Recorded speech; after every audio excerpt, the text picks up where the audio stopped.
Data gathered during our mission confirmed that the old machine's return was imminent. We planned for war. So the Geth believed your proof that the Reapers were coming back? Of course. That must have been nice.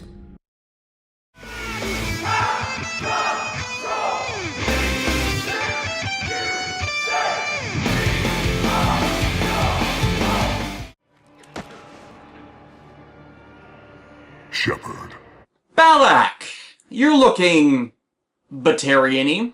Yeah, this is where the game finally tells us how bad the Batarian front is. How Balak's people were mostly indoctrinated from study and then worship of the Leviathan of Dis, a relic that was some flavor text in Mass Effect 1 that most people thought was the hibernating place of Nazara before this revelation. And of course, he blames us. You know, at least it's consistent with the character to blame everyone else for him and his people's failings. Unlike Ash, however, who just blames people on principle, we can at least convince him to turn his ire at the people actually responsible, and get a few war assets out of it since those under his command are pretty much everything left of the race. Back on the ship, we get another message from Hackett and Anderson, who gives us little on Lang that does nothing to justify his god-modding, as Anderson kicked his ass and we're better than him as well. Still, with things as they are, the Quarians have popped up on the radar needing assistance. Which means...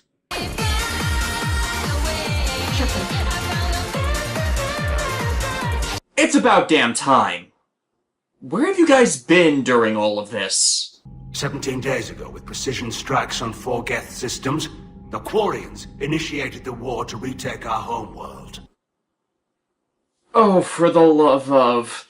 You guys were the safest of the Citadel races as nothing but spacefarers. And I know the timeline for this game is all fucked up, but I'm pretty damn sure that would have set this all after the Reaper attack started. Which was a clear violation of our agreement with the Council to avoid provoking the Geth. What treaty? The Citadel races have done nothing but treat them like crap and as outcasts for centuries. If there was such a treaty, I would think that would have motivated them to get the Quarian settled on a damn planet, so they would never be in such desperate shape to ever require them go back to Rannoch. As the only reason they're trying it now is because of desperation. Desperation, I mind you, that galactic politics has been a significant factor in causing. Now, despite the problem of how this starts, this is legitimately the best part of the core game. Before DLC at any rate, as there are legitimate moral quandaries, the Admiralty are fleshed out individuals reflective of their characters from the last game, and people are not being idiots. Aside from Han Jarrell, but at least it's consistent. And most of this plays off of differences of opinion and divergent interpretations of things that makes this a complicated issue as opposed to the right choice being dictated to you. Considering I am personally very cohabitation with artificial intelligences, as it is more than likely going to happen eventually, thus is a position which would best avoid the robot apocalypse, you can probably tell where I stand in regards to this whole argument. And agreeing with them or not about whether trying to eliminate the Geth was murder is immaterial to the motivation behind why they tried to reclaim Rannoch. They're dying. Their fleets can't last without supplies from the other races, so just running into deep space to try and find a dextro-amino world they can live on while the Reapers pass them by is not an option. They've been assembling what they can to fight them off for a long time, so this is the best chance they can get. It's just the timing of the attack was just plain awful. Why they never considered negotiation is also telling of how of the 5 admirals, only 2, because Tali was promoted into her father's slot in my iteration of things, would even consider it. Hands to militant and sees the Geth as nothing but an enemy, Daro Zen as unruly machines that need to come back under the heel of their creators, and Ron's admittedly now a swing vote, but one that views things from the perspective of what's best for her people. A pity, though, that no one considered strapping guns to the hulls of the live ships, which host the majority of their population, might have been something of a concern for their people's survival. Yeah, that was also Jarrell's idea, and one none of them are happy about now that everything's gone south. All of them realizing the Admiral has been playing recklessly fast and loose with everyone's lives, when before this there were alternatives to their goal. Especially, as Tali later tells us in conversation, the time with Legion has allowed her a different perspective on things between her race and the Geth. It's only her inexperience with the position and past failures as a leader that kept her from trying to push for an option of contacting the Geth and seeing if hostilities could end and allow them to finally come back home. Her taking the job was kind of a what would Shepard do kind of thing as it was. Though the ironic thing was, the Quarians were winning. At least until a Reaper got involved, hacked the Geth network, upgraded their programming, and now has the entire fleet pinned on the far side of the relay behind Rannoch because the Geth are now kicking their asses. And here's another key to why this section of the game is given the most leeway by fans of the series. It doesn't play at all in contradiction to what was presented before. Hell, everything here is built off of content from Mass Effect 2, and is one of the few things from that game that hasn't ended up retconned, forgotten, or ignored. Moreover, the Reapers are tangibly and actively the bad guys of it, as being the cause of the conflict here. Sure, we had them on Palaven and Tuchanka intermittently, but there was more for mooks and as an obstacle to a goal they either had no involvement in, or Cerberus activities superseded them concerning it. Whereas assuming control over the Geth is active antagonism. It's still asinine in context of the Reaper's purported end goal of them preserving organic life from the threat of synthetic annihilation by controlling synthetic life forms to kill organics, but at least they're doing something. At least Jarrell being our colloquial in-our-midst bad guy is understandable for all the reasons I listed before. It's just his views are short-sighted in the grand scheme of things. And how even with settling on Rannoch, if this all succeeds, with 17 million people, they'd be one of the first races to be wiped out by the Reapers when they eventually show up.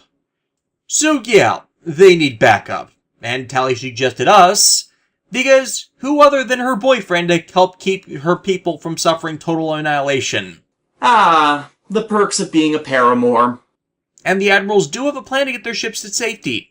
Take out a Geth dreadnought that is broadcasting the Reaper upgrade signal, which can be approached by the Normandy because of our stealth systems, and Geth building ships that have no windows or ability to view things outside their ship without their sensors. They probably should have considered at the very least external cameras by this point. But yeah, with the signal down, the other ships would become too disorganized, and allow the fleet to pull back to safety, which we are all for assisting in. As for Tali herself, she's totally for renewing the relationship. I've got civilian ships taking fire. Can we keep this quiet, at least in front of the admirals? Sure thing, Miss Vas Normandy. And for the record, still totally worth it. So we can jump to Rannoch and... battle here seems inconsistent to ME1, but I think it's because the rapid firing of weapons makes them not seem as if they're mass accelerator rounds. Really, I think we're just seeing combat in the close proximity range, where Guardian lasers everyone's equipped with prove themselves to be more effective. Those are designed to be used in the ranges we see of ships in these cutscenes, and such do not have the force behind them to destroy ships outright, merely damage them and drain their shield power because they're designed as anti-missile and anti-fighter defenses. Anyways, Garrus, Tali, and I board the ship, and another reason people love this section is the character interplay that's mostly been absent for the rest of things. Maybe with another Dextro aboard, they'll get better Turian food. As long as it's sterilized. Dr. Michelle did get me some Dextro amino chocolate. You're welcome to it once we're back. She got you Turian chocolate? She said she saw it and thought of me. Why?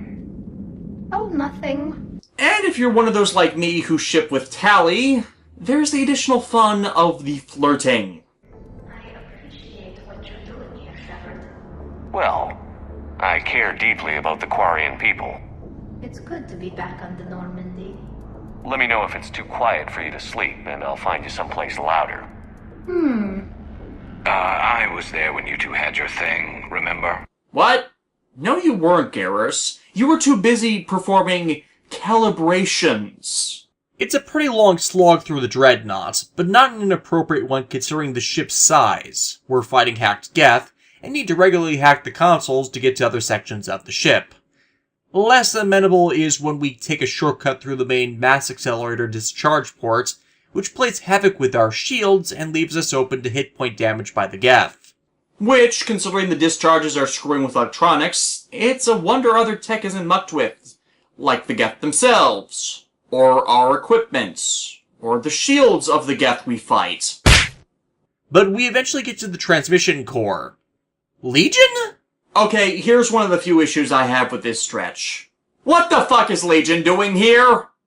They say they're using his platform to broadcast the Geth signal, his unique design of naturally incorporating so many Geth programs in his platform, preventing it from being hacked by the rest. But that doesn't make much sense since they shouldn't be able to set any Geth. Hell, possibly a Prime since they have more network capacity than Legion does, even if they aren't as smart, into the damn thing to do the same. And placing him in there is illogical, as if they're really transmitting the damn thing through him, he should be able to circumvent and reject the signal, or from analysis rewrite it so that Geth are not enslaved to the Reaper as they are now. Legion, as we try to free him, elaborates on how they became enslaved. Essentially, the Quarians chose the exact wrong time to attack, as the Geth were working on amalgamating into a superstructure meant to house all of their programs at once.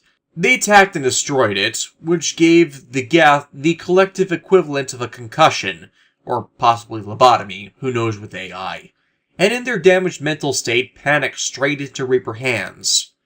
Made worse upon the reveal that had the Quarians tried to negotiate, as Tally in fact begged, they would have capitulated as they were leaving the planet anyways. So, kind of a big compounding of errors on all sides of this. None of which seem idiotic, by the way. Just bad timing on all sides.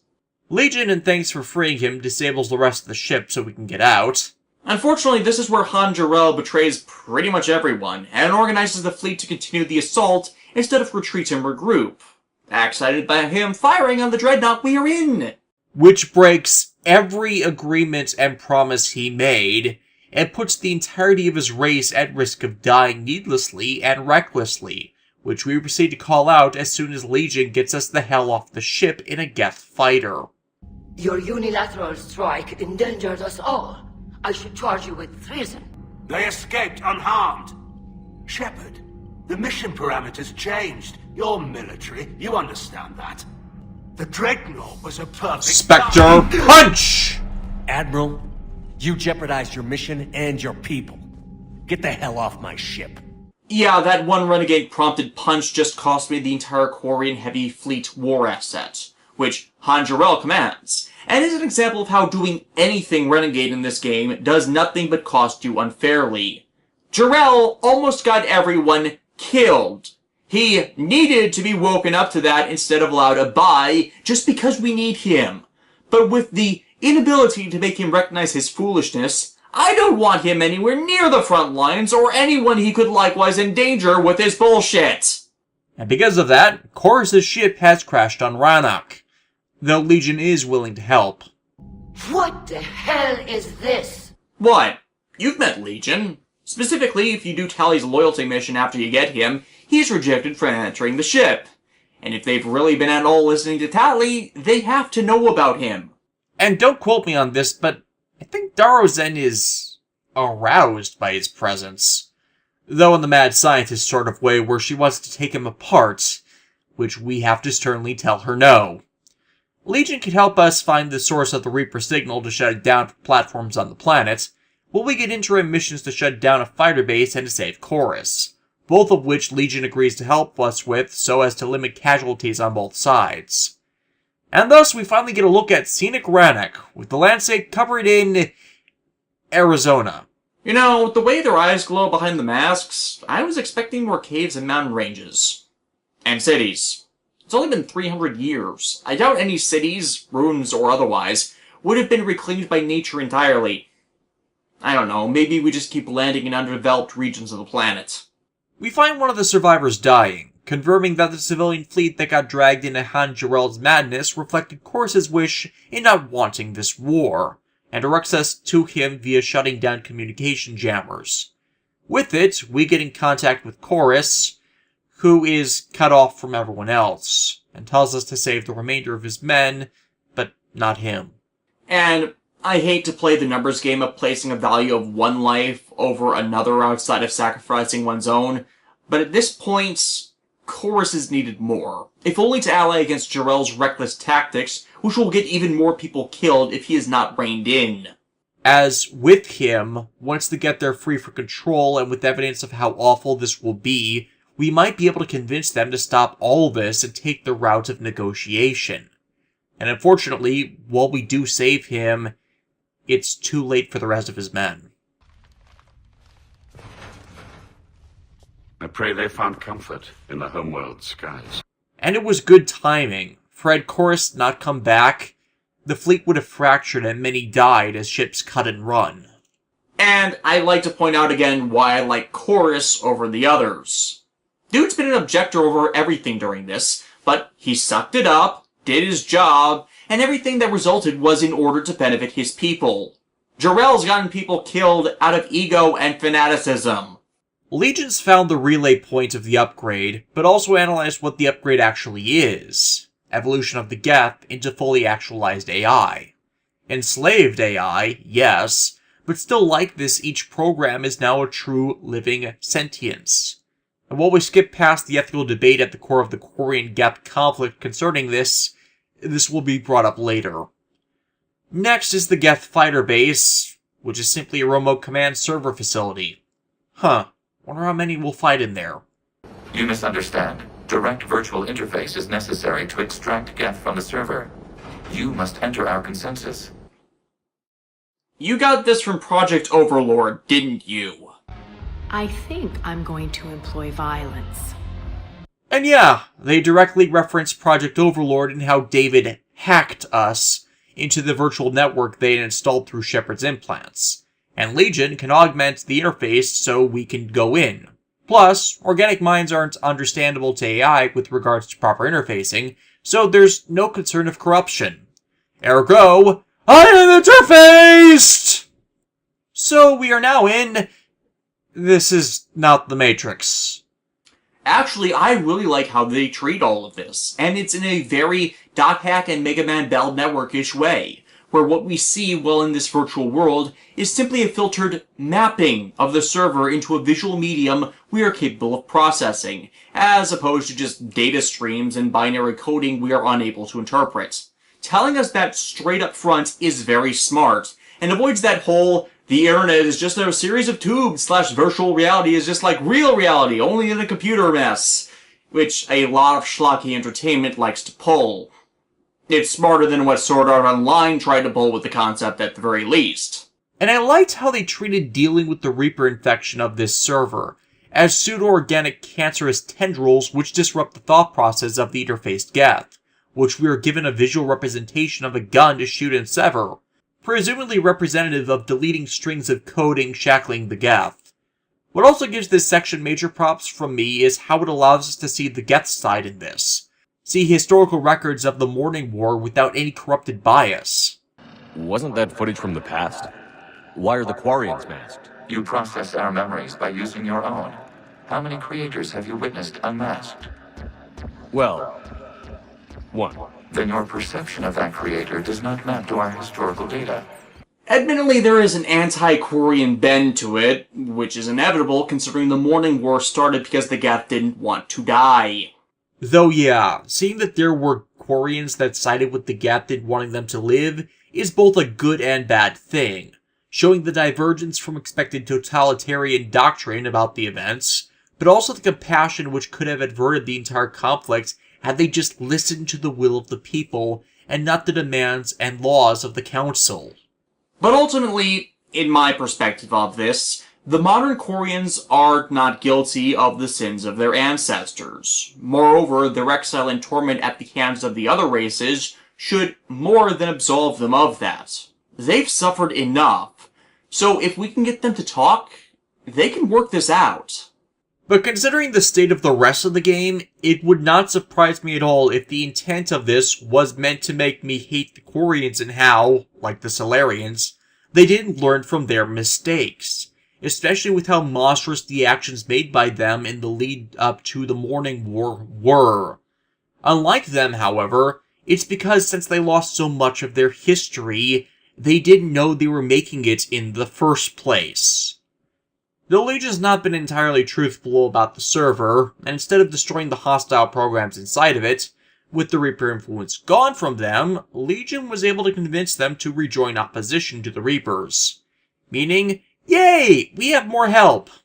As we're now at the next main storyline, do the side quest now or lose them forever cutoff point, I take the time to answer a distress call from a Cerberus facility, and find for once they are not getting killed by applications of science gone wrong, but those who escaped the organization before they could be indoctrinated, and being protected by... Jacob? I was wondering where he was. Why the fuck are you here? He's injured by the invading forces, but lets us into the facility to meet Dr. Bryn, the de facto in charge lady, who has a little something going on with Taylor. Funny, I expected him to get back together with Miranda, or possibly be tipped off to Katsumi being attracted to him. Unfortunately, this is the point where things are made more clear that no matter what you did in ME2, ME3 ignores it. In this case, that Cerberus got to the Collector base, and every cell got to work on backwards engineering tech from it. So nice of you to once again supersede player choice when player choice is one of the themes of this series and your company's entire approach to gaming. You know, them having Reaper tech is not a justification for all the bullshit they pull in this game. The cells started disappearing, others taking notice, and then going rogue to even stay alive. We are not told, however, how Jacob got involved with these guys, or really how they ended up here. But why would the specifics matter, right? Though we do see Dr. Archer here, endeavoring to repent for what he did to David, and glad to hear how Grissom helped him get better and escaped falling back into Cerberus' hands. I know you think I'm a monster, and you're right. Not a day goes by where my dreams aren't haunted by what I did to David. All I can do now is hope that one day he forgives me. This entire mission is just one long escort mission, where we defend the installation while they all evacuate. It's pretty uninteresting for how long it goes on, and it does go on for a while. Next is Lessus, an Asari world where Reapers are harvesting Ardakyashi to create Banshees. I'm sorry, what? Look, Mass Effect 2 said there were only 3 living Ardakyashi, and they were all Samara's daughters. And after Morinth, only 2 are left. And yet Banshees are a pretty populous unit after we visit here. A couple appearing as elite enemy units alongside the heavily armored brutes. Yeah, this is another thing the game retconned. Thanks to Mass Effect 3, it's now made to in fact be 1% of the total Asari population which have the condition. Except Samara's daughters are the only ones whose severity of such makes any melding with them lethal. However, those with conditions elsewhere still drain and dominate the minds of their victims, which should still leave them brain dead, and thus still stuck in the isolated monasteries meant to keep them away from anyone they could inflict this upon. And it is now said there were other residents at the monastery aside from Samara's daughters, Flare and Rila.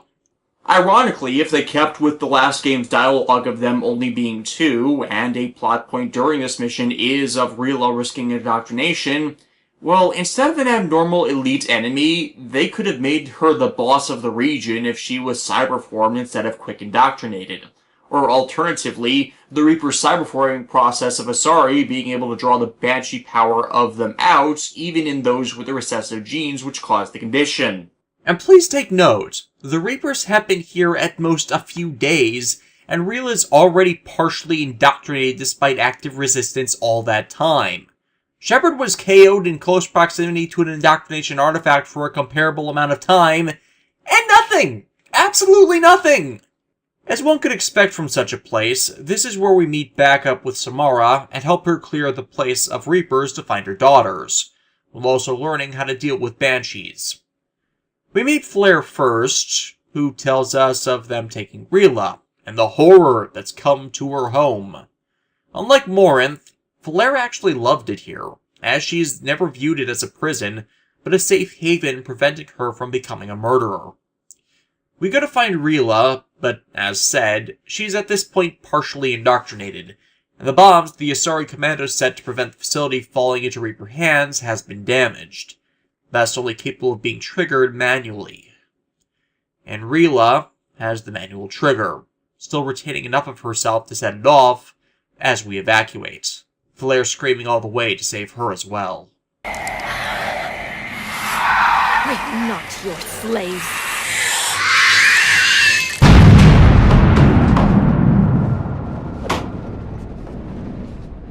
Unfortunately, Samara is still bound by her code, and with the monastery destroyed and unable to be returned to, her code says she must kill any Ardak Yakshi that leave it. This, however, did not go the way I expected it to. I expected needing to stop her from killing Falair. As instead, she turns her weapon on herself. She killed the daughter that became a murderer. She left the daughter being forced to become one to die. But the last, the one that shows she embraced every Asari teaching to those afflicted with her condition, she can't bring herself to do it. She'd rather die than be responsible for that. And I believe. And we're not about to let her, as it's unnecessary. For as said, Falaire's embraced the Asari code, and to her, this is her home. She'll stay and rebuild it no matter what. And due to the tenets of the code, that's a loophole out of this, because she'll still be at the monastery, even if it is a burnt-out building. Thus, so as to allow Falaire to remain in peace, Samara joins the war effort, in hopes she can come back and join her daughter more permanently after everything is done. Plus, this has gotten us some points with Counselor Irissa, which is some food for thought for later. Honestly, even with the retcon, this was one of the better side missions for the game, and some good follow-up for Samara from last game. If you take time to visit the Citadel at this point, here are some good cutscenes with everyone reminiscing on the journey we've all been through, which are kind of enjoyable. Mostly some follow-ups on the arcs presented, and also a communique from Miranda. She's found a lead and is being hunted. We'll get to it later.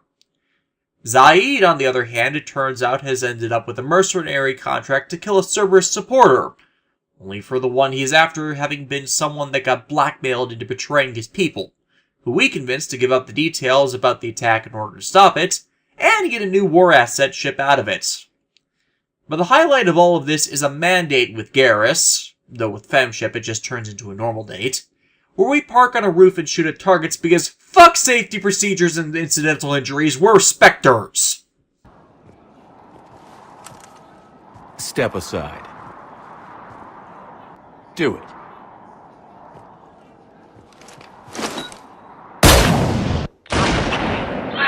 Yeah, I'm not good with precision targeting weapons. I'm Garrus Vicarian, and this is now my favorite spot on the Citadel. Which brings us to Priority Rannoch and our approach on the base broadcast signal, which we will be targeting from orbit with a special laser, while Legion hacks the Geth defenses to get in, because he still has the Reaper upgrade code! What? Yeah, this is awkward, as this stretch tries to then turn us against Legion by him not telling about this. But honestly, it's a you didn't ask kind of scenario. So Shepard's you keep lying speech, it doesn't work at all. And I mean at all. What does work, however, is that in a calm moment before we begin the mission, Tali gets a moment to see her homeworld in the morning light, and marvel at something her people haven't seen in centuries. You've heard me say Kilasalai? The best translation I can come up with is, by the homeworld I hope to see someday. The living room window will be right here.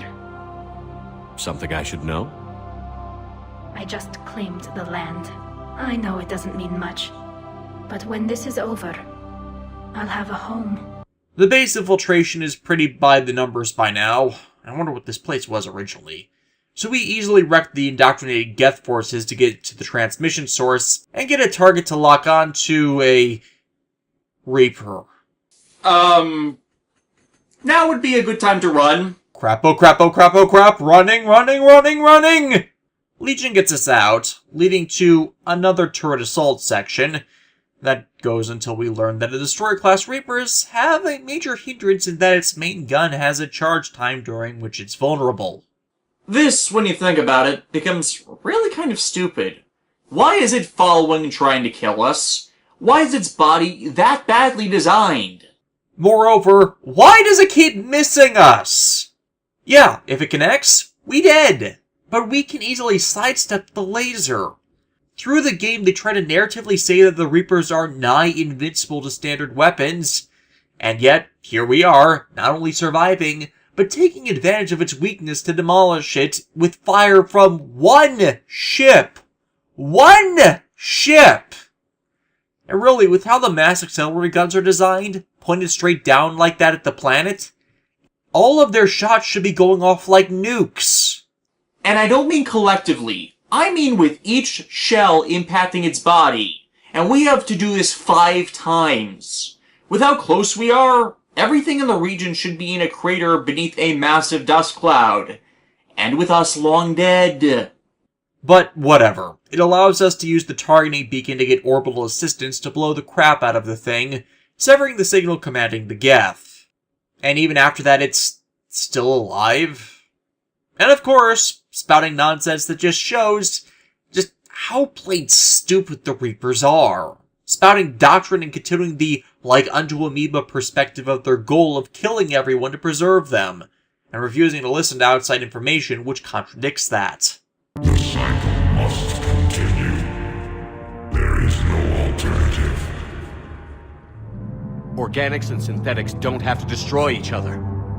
The battle for Rannoch disproves your assertion. It really does not, though. Again, this entire conflict has been precipitated by desperation between two sides with a long, complicated history, and much of this has been facilitated by the Reapers and both sides making mistakes. It isn't a matter of organics versus synthetics, just two people fighting over the same place in the universe. And hell, it's further ratified by both Legion and Tally in this one moment, both of them taking a path needed to bring about and force both to take the path of peace, not destruction. Legion suggesting they modify the Reaper code to allow every Geth program apotheosis into a true AI, asking the one question that has remained unanswered in all of this. The first question. The question the Quarians have been running from all this time. Does this unit have a soul? This is Admiral Talizora. All units, break off your attack. Belay that order. Continue the attack. 20%. No. Nobody else dies today. Legion, keep going. And though it may be a completely pre-scripted conversation which gets them to back down, finally we convince them to stop, and thus prove peace can be brought between organics and synthetics. We win. But unfortunately, it feels like a Pyrrhic victory. For Legion to disseminate the code in a way that can't be hacked must be dispersed along with it. All 1,183 programs that made him up scattered among the Geth. Legion, the answer to your question was yes. I know, Tally. But thank you. Kila-sanai. I won't say goodbye, Legion, because this isn't goodbye. Because everything that was you is now in every Geth you assisted in evolving. And thus, we will see you again, even if it is merely as facets of yourself seen in others. Ran, it turns out, made a landing not far from us, thus is the first of the main admirals to meet with the Geth consensus, who offer to openly welcome the Quarians home from exile. Both sides agree to commit assets to both the campaign and Crucible's construction, so we have achieved the best possible outcome in all of this. And Tally's of course coming with us. She's given up so much, she's not giving up Shepard. And due to that loss, being here, the cost of what getting back here is all she can see. That may change with time, but right now... Right now, I have this.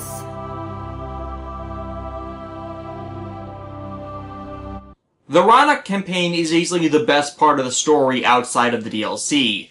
It effectively concludes the stories of the Quarians and Geth, shows both sides as flawed individuals pushed into desperate situations, does not contradict past content, and is an effective war is hell message that most of the rest of the game lacks or misses the point of entirely. Even though we are bringing our investment towards this arc with us from the past games, because we are aware of and understand the roots of this divide even before some of the revelations during it, and why things are in this state of seemingly irreconcilable difference, which makes negotiations seem untenable by their respective powers. The Geth because they already tried and were ignored, and the Quarians because they lost so much of the truth of their history, they don't even think they can. But interceding in on that is Shepard and the people he has influenced, which allow the armed intervention needed for both to stand down and talk. And finally bring it to the best possible conclusion. Peace. The Quarian exile ended, and the beginning of cohabitation and coexistence between an organic and synthetic species. There's still much for them to work through, but at least we have reached the point of them finally talking. Hell, as Tali reveals, Quarians have begun to interface with the Geth, helping jumpstart their compromised immune systems. Things have never been better, and they are embracing each other despite all of their bad history. It really says something about the Geth's compassion after all of this, and the Quarian exhaustion with the thought of fighting that just such is coming about so easily. And as we reach the game's ending, I just want you to keep this in mind for what comes. For as we learn, this is what the Reapers were supposed to do, but never once considered. Brokered peace between organic and synthetic in a way we have just achieved. But they never brought about an armed intervention to engender negotiation to prevent extermination. They simply went ahead to extermination. So not only is war not inevitable, it's pretty damn easy to avoid with diplomacy that no one ever tried. And they only never tried it in any cycle because of the fear of such synthetics the Reapers would engender through the messages of annihilation preserved from every cycle to the next. The Reapers cause what they try to prevent. But of course, when we switch back to the main plot, those ideas will be forgotten. I'm going to sidestep the main plot for a bit and focus on discussing the DLC, which I started doing a bit after this in the story progression. As with exception to the Priority Earth quest chain, I did them last due to the startup issue I'll address more next time, so I didn't spend that much time getting to know the companion in the first DLC of the group, Javik. And his recruitment takes us all the way back to where things started, Eden Prime. Since the original Geth attack, archaeological study of a Prothean structure has continued, and they found something which Cerberus wanted to get their hands on. Something actually logical for the group, since Prothean tech has been something we've been led to by the nose on.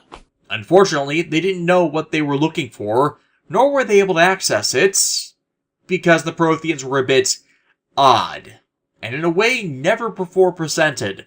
See, before now, the only contact we've had with the Protheans were the beacons, which were coded to only be really understandable to a Prothean's thought process and physiology, the archives, which just require standard translation, and the Ilos facility, which was run by VI. This whole series of events relies on more emphasis on the first, and ignoring the latter two. But by placing this form of emphasis on everything, it contradicts them. Especially with the plot items we're confronted with. A still active stasis pod that has survived 50,000 years intact, when the entire Ilos facility's reserves failed in a fraction of that. And this thing, even in the flashbacks we see, has not been hooked up to a power source nor managed by a VI. There's no sign of that facility in this area at all, which would have gone a long way to selling this entire diversion than just a single pod dug out of the ground. Because we do see signs of that facility in the flashback Shepard experiences while trying to open the pod. So we know they rendered the location. The clues to which are scattered amongst the houses and outcroppings we need to fight Cerberus goons to get to. Shepard's understanding of Prothean's thoughts, due to the first game, allowing him to decipher what is just nonsense data to everyone else. The problem with that is such sensory information is being processed not just by these computers, which are entirely wrong for understanding such data, but by human eyes and senses which cannot process things in the same way a Prothean's senses can. At the very least, the beacons interfaced directly with the user's brain, so all of that was bypassed. And the spoken language thing on Ilos was understandable because the knowledge of understanding the language had been downloaded into Shepard's head. It's a pretty poor narrative contrivance to allow Shepard to see, not just listen to the character's backstory, and I will admit to liking a sight into the sequence of events that led to this facility's fall, if only it was consistent with past presentations. But yes, this is Javik, the last living Prothean, and final member of their empire. And yes, empire. As opposed to everything Liara and everyone else dug up about the Protheans, and thus invoking retcon, they were a very elitist and power-hungry culture who, early in their cycle, encountered and learned the threat of synthetic life, crushed all of it underneath their heel, and then conquered the entire galaxy and all the other races in order to unite them against the threat. Problem was, since there was no diversity in tactics and design principle, even without regard to them controlling the Citadel to divide their forces, they got steamrolled simply due to indoctrination permitting total sabotage of their tactics. It's only by their facilities going dark did anyone survive, but the one on Eden Prime, for some reason, didn't, thus leading it to be invaded and every soldier inside, meant to revive their empire, died before they could even enter sleep, or were otherwise sacrificed to maintain his. Odds are, if his pod was properly hooked up into the system, the excess power in the facility is what allowed him to last this long. But had we not come along, he would have died trapped in there. Javik, as said, is nothing like we were expecting. All life provides clues for those who can read them. It is in your cells, your DNA. Experience is a biological marker. It's space magic! We don't have to explain it! And yeah, because of this ability, no other biological being in the existence of ever has ever developed or would be possible to develop. He calls our communication primitive. Please. I'm calling this out as the bullshit it is. Javik's ego is freaking massive, and refuses to acknowledge the failings of his people. They had to know from study of younger races, when they were primitives, that the odds they would develop anywhere near them would be a freaking miracle. So, designing their warnings like they did is straight up asinine. And it only is made that way because of these events. Hell, with it meant to be interfaced biotically, that completely covers that plot hole. But no, because of this new physiology for Protheans, it's now become a case of insult those different from you. The ego problem later on becomes too much for even Liara to stomach, amusingly. But Javik is his people's spirit of vengeance, and he will join us in the fight. What's left of it anyways.